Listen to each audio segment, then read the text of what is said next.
Welcome back, everybody. It's time to hear from both sides on the top political issues in a segment we like to call Two Sides. From the right, Republican strategist Bob Clegg, and from the left, Democratic strategist Dale Butland. Thanks, guys, for being here. All right, the rules for this segment are always simple. We'll put 15 seconds up on the clock, put a topic on the table, 15 seconds right down here, and let each of our strategists comment on it. When you hear the ding, the time is up. All right, let's start. Bob, first question. Letting the feds run Ohio's healthcare exchange is a good idea for the state. Yes, the governor and the lieutenant governor, Mary Taylor, looked at this issue. They decided that it would be cheaper for Ohio not to be running it, themselves and let the feds do it. And I'm always for trying to save taxpayer dollars and trying to spend it as efficiently as possible. No matter how much Governor Kasich huffs and puffs, Obamacare isn't going away. So by refusing to set up exchanges and allowing the feds to come in here and do it for us, all he's doing is ensuring that Ohio insurance companies will lose business and jobs. Playing politics is one thing. Doing it at the expense of Ohio is something else again. All right, Dale, Ted Strickland deserves a high-level appointment. Certainly nobody worked harder to re-elect the president, and I also believe that Washington would be a lot better off if we had a few more Ohioans in top posts there. And I suspect with 2014 just around the corner, John Kasich couldn't agree more. Well, I think also there are Democrats in Ohio that couldn't agree more, because what I'm hearing is that they would love for him to get an appointment so that they can get him out of the way and they can bring in somebody younger like Ed Fitzgerald from Cuyahoga County to run, because that's who I think they really want to run for governor in 2014, not Ted Strickland. All right, Bob. Susan Rice, she's not competent to be Secretary of State. True or false? Well, she's not competent to go on Sunday shows right after we've had a terrorist attack. We know that.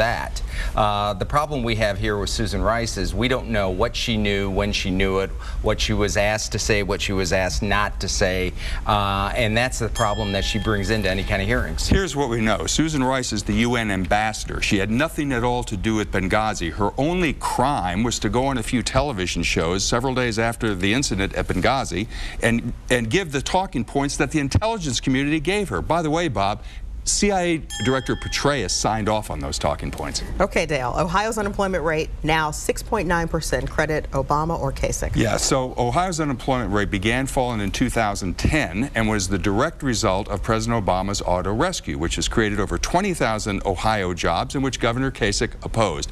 Governor Kasich taking credit for Ohio's economy is like the rooster taking credit for the sun coming up.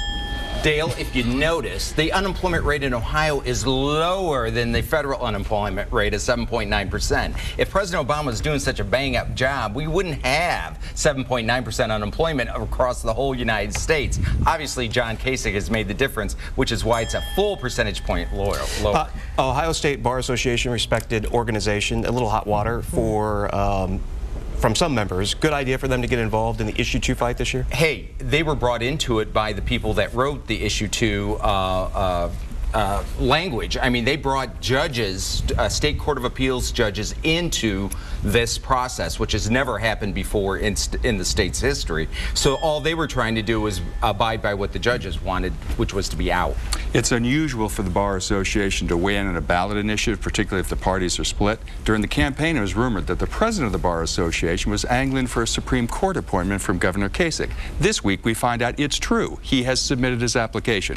Was that the reason they weighed in?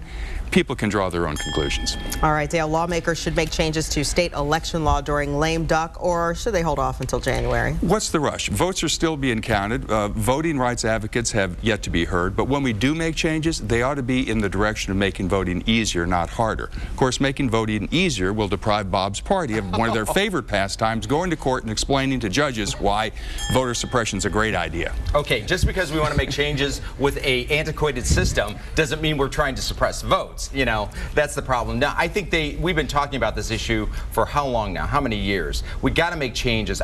We have people on voter rolls that have been dead for 6 or 7 years. This isn't the way to run elections. Bob, privatizing the Ohio Turnpike could be a landmine for the governor's re-election campaign.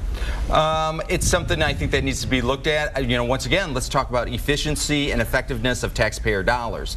Anything that we can do that makes it a more efficient system, I think we need to look at in a serious way. and I think they've been doing that. They're not rushing this. They're going to look at it seriously and see what it comes. Not everything in Ohio should be up for sale, and the Ohio Turnpike is one of them.